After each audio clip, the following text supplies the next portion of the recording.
ये कहानी एक सीरियल किलर के बारे में है जो लामाप हाई स्कूल में स्टूडेंट्स का पीछा करता है और उनको घूरता रहता है। किलर खुद को ब्रीथर कहता है क्योंकि वो हमेशा से हैवी ब्रेथ लेता है। तो मूवी के शुरू में हमें एक लड़की दिखाई जाती है जिसका नाम चेन था। चेन स्कूल जा रही थी। जब वो स्कूल जाती है तो उसके फ्रेंड उसकी हालत के बारे में पूछती है कि तुमने अपना क्या हाल बनाया हुआ है और तुम्हारे बाल क्यों बिखरे हुए हैं, क्या आज भी तुम जंगल गई थी। इसके बाद हमें क्लास में स्टूडेंट्स को देखते हैं जो क्लास में अपनी मैथ्स की क्लास ले रही थी। तभी इनके टीचर इनके सामने इनका एक टेस्ट रखते हैं। तब स्टूडेंट्स के अच्छे मार्क्स नहीं थे सिवाय जीन के। अब जीन्स के फ्रेंड्स कहते हैं कि आप ये क्वेश्चंस हमें दोबारा कब समझाएंगे और हमसे दोबारा टेस्ट कब लेंगे। टीचर कहता है कि ये क्वेश्चंस दोबारा मैं तुम लोगों को नहीं समझाऊंगा। वो कहती है कि आपने हमें एक ही दफा समझाया था। यहाँ पर टीचर बोर्ड पर एक क्वेश्चन लिखता है और जीन को सॉल्व करने के लिए कहता है। जीन आती है और क्वेश्चन सॉल्व कर देती है। अब सभी जीन की इस बात पर हैरान हो गए थे क्योंकि जीन ने ही लेक्चर सिर्फ एक ही दफा लिया था और पूरा क्वेश्चन आसानी से सॉल्व कर दिया है। सब स्टूडेंट्स ये कह रहे थे कि टेस्ट को दोबारा रिकॉल किया जाए, मगर टीचर कहता है अगर इसे सॉल्व कर लिया तो आप लोग सॉल्व क्यों नहीं कर सकते, मैं दोबारा टेस्ट नहीं लूंगा। इसके बाद हमें जेन और उसके फ्रेंड्स को दिखाया जाता है जो आपस में डिस्कस कर रहे थे मैथ्स के टीचर के बारे में। जेन की फ्रेंड उसे कहती है कि तुम मैथ्स टीचर से जाकर कहो कि वो हमारा टेस्ट दोबारा लें। वो कहती है कि ऐसा इसलिए अगर मेरी मॉम को ये बात पता चल गई कि मेरे मार्क्स अच्छे नहीं आए हैं तो वो मुझ पर बहुत ज्यादा गुस्सा करेंगी। अब साथ ही में जेन की एक और फ्रेंड को देखते हैं जिसके ब्लॉन्ड हेयर है। वो भी जेन से कहती है कि तुम मैथ्स टीचर से जाकर दोबारा रिक्वेस्ट करो। वो कहती है अगर मेरे मार्क्स अच्छे नहीं आए तो मुझे गेम से निकाल दिया जाएगा। जेन की फ्रेंड फुटबॉल टीम की बात कर रही थी और जब ये सब लोग मिलकर उसे इंसिस्ट करते हैं जेन रेडी हो जाती है टीचर से जाकर बात करने के लिए। दूसरी तरफ हमें इनकी एक स्पोर्ट्स टीचर भी दिखाई जाती है जो सबका मैथ्स कोड के लिए टेस्ट ले रही थी। अब यहाँ पर आपको बता दूं कि मैथ्स कोड उसको कहा जाता है जो मैच के दौरान ही खोल अपने ऊपर चढ़ाया जाता है जो जोकर को पहने हुए दिखते हैं। अब उनकी टीचर कहती है यानी कि जो अच्छा परफॉर्म करेगा उसको मैथ्स कोड पहनने दिया जाएगा। अब इनके ग्रुप में एक फ्रेंड्स लड़का भी है जो इस मैथ्स कोड को पहनना चाहता है। ये लड़का वो मैथ्स कोड पहनना चाहता है मगर वो अच्छा परफॉर्म नहीं करता, इसलिए टीचर कहती है कि वो लड़का मैथ्स कोड नहीं पहनेगा। एक और लड़का अच्छा परफॉर्म करता है, उनकी टीचर कहती है कि ये लड़का मैथ्स कोड पहनेगा। उस लड़के का नाम ब्रूटी था। नेक्स्ट सीट में हम जेन को देखते हैं जो मैथ्स टीचर के पास दोबारा जाती है रिक्वेस्ट करने के लिए कि वो उनका टेस्ट दोबारा से ले ले। उनकी टीचर विंडो से बाहर देख रहे थे तो उनको ये बात पता चल गई थी कि जेन के फ्रेंड ने भेजा है उसको रिक्वेस्ट के लिए। उस रूम में हमें एक टॉय भी दिखाया जाता है जिसने हैमर पकड़ी हुई थी। पहले तो ये दोनों इस टॉय के बारे में बात करते हैं। जेन जब पीछे से कहती है कि टेस्ट को दोबारा ले तो इनको इस बात पर गुस्सा आ जाता है। वो जेन से कहते हैं कि तुम एक अच्छी स्टूडेंट हो लेकिन तुम अच्छा परफॉर्म नहीं करती इसीलिए कि तुम ये सोचती हो शायद तुम्हारी फ्रेंड बुरा ना सोचे। वो कहेंगे कि देखो ये कितनी ज्यादा पढ़ती है। वो जेन से कहते हैं कि तुम 96 से ज्यादा भी मार्क्स ले सकती थी, तुम 100 मार्क्स भी ले सकती थी, पर तुमने 96 मार्क्स क्यों लिए। इसके अलावा वो जेन से कहते हैं कि तुम क्लास में नोट्स भी नहीं बनाती। जेन कहती है कि नहीं मैं नोट्स बनाती हूँ। तो टीचर उसके नोट्स चेक करते हैं लेकिन उन नोट्स में कुछ भी नहीं लिखा था। अब जेन कहती है कि मैं इसलिए नहीं बनाती क्योंकि मुझे जरूरत नहीं है, मैं क्लास में अच्छा परफॉर्म करती हूँ। वो कहते हैं कि तुम इमीडिएट से अच्छा परफॉर्म करती हो। वो उसको समझाते हैं कि दो तरह के लोग होते हैं, एक वो इंसान जिनके पास हैमर होती है, दूसरा वो इंसान जिनके पास गिटार होता है। अब जिनके पास गिटार होता है वो तो सारा साल गिटार बजाते रहते हैं, फिर जब उन लोगों को जरूरत होती है तो वो उन लोगों से जाकर भीख मांगते हैं जिनके पास हैमर थी क्योंकि हैमर वालों ने तो लकड़ियाँ काटी थी और उनसे अपनी जरूरियात को भी पूरा किया था और अच्छी अच्छी चीजें भी बना ली थी। वो जिन से कहते हैं कि तुम वो इंसान बनो जो हैमर पकड़ता है और अपने लिए कुछ अच्छा बनाता है। इन सब में वो उस पर बहुत ज्यादा गुस्सा कर रहे थे। अब वो बाहर आ जाती है और काफी ज्यादा रोती है क्योंकि वो काफी ज्यादा अनकंफर्टेबल फील कर रही थी। वो अपने एक दोस्त को बताती है, बेट की दोस्त उसको प्रिंसिपल के पास लेके जाते हैं। वो अपने दोस्त के कहने पर प्रिंसिपल के पास जाकर मैथ टीचर की शिकायत करती है। वो उनसे कहती है कि मैथ टीचर मेरे साथ अच्छा बिहेव नहीं करते। वो कहती है कि वो मुझ पर बिला वजह गुस्सा हुए। अब ये बात प्रिंसिपल को बहुत ज्यादा अजीब लगती है। तभी बेट के दोस्त प्रिंसिपल से कहते हैं कि मेरे फादर हेड कोर्ट के मेंबर हैं, अगर मैं उन्हें ये शिकायत लगाऊंगी तो बहुत ज्यादा गुस्सा होंगे और अगर आप हमारी बात नहीं सुनेंगे तो आपको भी स्कूल से निकाल दिया जाएगा। अब प्रिंसिपल इनकी बात मानने के लिए तैयार हो जाता है। अब नेक्स्ट सीन में हमें फुटबॉल मैच दिखाया जाता है जहाँ पर इनके ग्रुप के मेंबर हार जाती है और इसी सीन में हमें फ्रेड और उसके फ्रेंड को भी दिखाया जाता है जहाँ पर फ्रेड अपनी दोस्त से कह रही होती है कि कहीं मैथ टीचर हमारे साथ कुछ बुरा ना करे। उसकी फ्रेंड उससे कहती है कि तुम टेंशन मत लो, अब उन्हें स्कूल से निकाल दिया जाएगा और आज के बाद हम उनकी शक्ल भी नहीं देखेंगे। साथ ही हमें फुटबॉल मैच के दौरान इनके फ्रेंड दोस्त को भी दिखाया जाता है जो कि ब्रूडी से लड़ाई करता है क्योंकि ब्रूडी ने मैच कोट पहना हुआ था और इनके दोस्त ने मैच कोट नहीं पहना हुआ था। यहाँ पर इन दोनों की लड़ाई होती है जहाँ पर ब्रूडी इनके फ्रेंड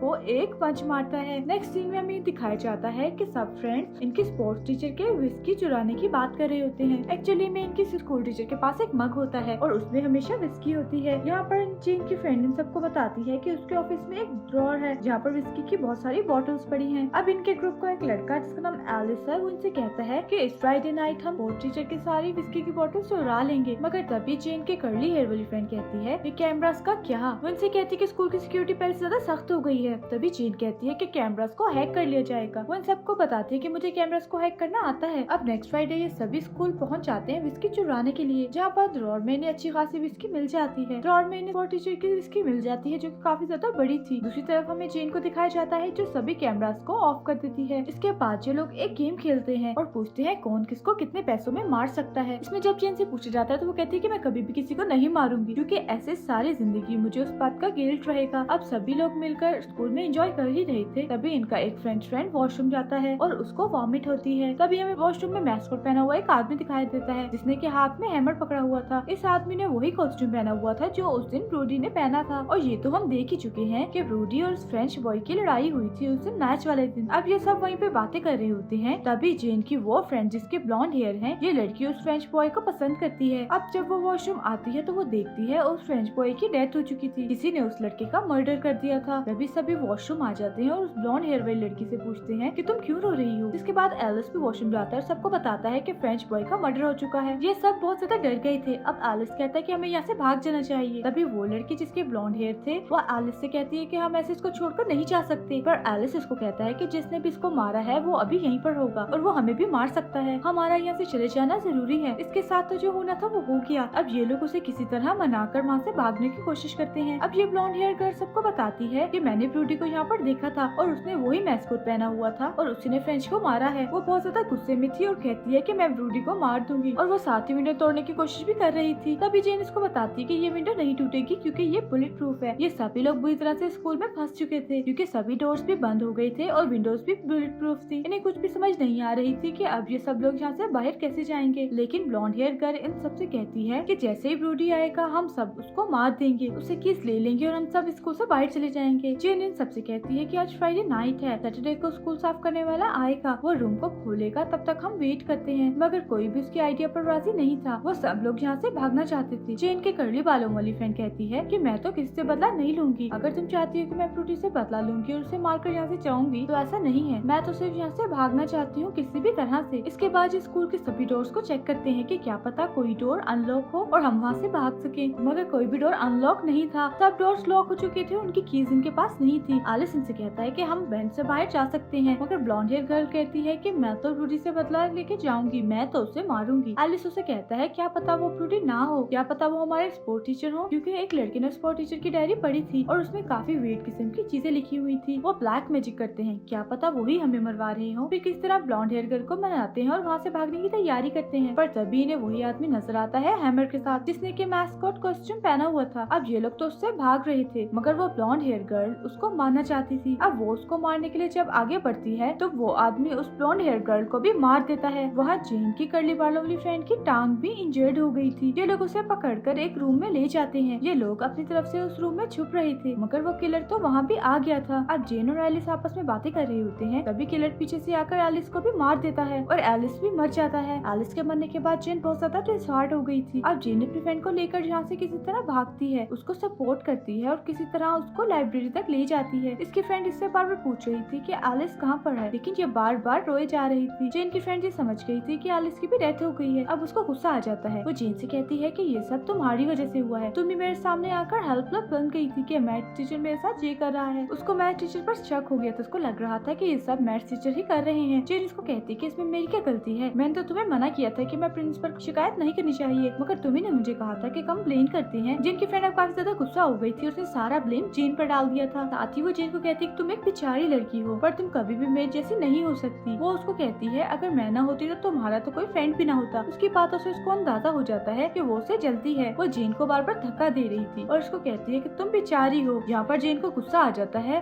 और वो उसको धक्का देती है, जिसके बाद इसकी फ्रेंड नीचे गिर जाती है, उसकी डेथ हो जाती है। जैसे वो उस रूम में जाती है, वहाँ पर उसको मैथ्स टीचर नजर आते हैं जो कि बहुत ही अच्छे मूड में थे, जैसे कि कुछ हुआ ही ना हो। और वो जेन से कहते हैं कि मैं ऐसा करना कुछ भी नहीं चाहता था, लेकिन तुमने मुझे मजबूर किया कि मैं ऐसा करता और मैं तुम्हें सिखाता, लेकिन आज तुमने अपनी फ्रेंड को धक्का दे दिया। लेकिन ये धक्का तो तुम्हें बहुत पहले दे देना चाहिए था। मैं चाहता था कि तुम इन लोगों से दूर रहो और अपने आप को पहचानो कि तुम कितने टैलेंटेड हो। मैं हमेशा से तुम्हें कहता आया हूँ कि तुम टैलेंटेड हो, इन लोगों से दूर रहो। वो कहता है कि आज तुमने हैमर पकड़ी है और मैं हमेशा चाहता था कि तुम इस हैमर को पकड़ो। इसके बाद वो दरार से कुछ चीजें ढूंढने लगते हैं और दरार से एक पेंसिल निकालते हैं। वो कहते हैं कि उस दिन तुमसे ये पेंसिल पेंसिल गिर गई थी, ये वही पेंसिल है और आज मैं तुम्हें ये दे रहा हूँ। अब तुम अपनी कदर करो और अपने अंदर के टैलेंट को पहचानो। जेन अब जब ये पेंसिल पकड़ रही होती है तभी वो उस पेंसिल से उस पर अटैक कर देती है और कीज लेकर वहाँ से भाग जाती है। जानी के कीज से स्कूल का डोर ओपन करके बाहर चली जाती है। बाहर उसके मोबाइल के सिग्नल आ रहे थे, वो कॉल करने लगती है हेल्प के लिए, मगर वही पीछे से टीचर आ जाते हैं और उसको मारने की कोशिश करते हैं, मगर ये उनसे बचकर भाग जाती है और जंगल में पहुंचकर एक दरख्त पर चढ़कर बैठ जाती है। पर तभी जब ये टीचर उसको ढूंढने जंगल में जाते हैं तो उस दरख्त की शाख टूट जाती है और ये नीचे उस टीचर के पास गिर जाती है। इसने वो पेंसिल उस टीचर की आंख में मारी थी, इसीलिए उस टीचर की आंख जख्मी थी। अब ये दोबारा से उसकी उसी आंख पर मारती है और फौरन से हैमर पकड़ के उसका मर्डर कर देती है। लास्ट सीन में हमें रूडी को दिखाया जाता है और अपनी कार का शीशा नीचे करता है और देखता है। तभी वहाँ पर हमें दो और आदमी भी दिखाए जाते हैं जो देखते हैं कि जेन हैमर पकड़े हुए जंगल से आ रही है और इसी के साथ ये मूवी यहीं पर एंड हो जाती है।